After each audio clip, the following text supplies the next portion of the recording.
राजस्थान और मध्य प्रदेश में नकली कफ सिरप ने कोहराम मचा दिया है।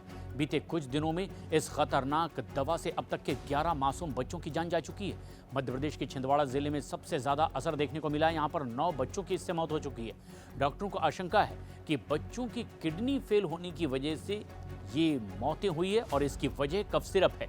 इस मामले के सामने आने के बाद प्रशासन ने तुरंत कार्रवाई करते हुए सिरप पर बैन लगा दिया है। वहीं राजस्थान में भी हालात बेहद चिंताजनक बने हुए हैं। भरतपुर और सीकर जिले में 2 बच्चों की मौत हो चुकी है। भरतपुर के बयाना इलाके में तो 4 केस सामने आए हैं। जयपुर के और बांसवाड़ा में भी इस सिरप से लोगों को बीमार होने की खबर आ रही है। खास बात यह है कि ये दवाइयां सरकारी अस्पतालों और स्वास्थ्य केंद्रों पर मुफ्त वितरण योजना के तहत बांटी जा रही थी।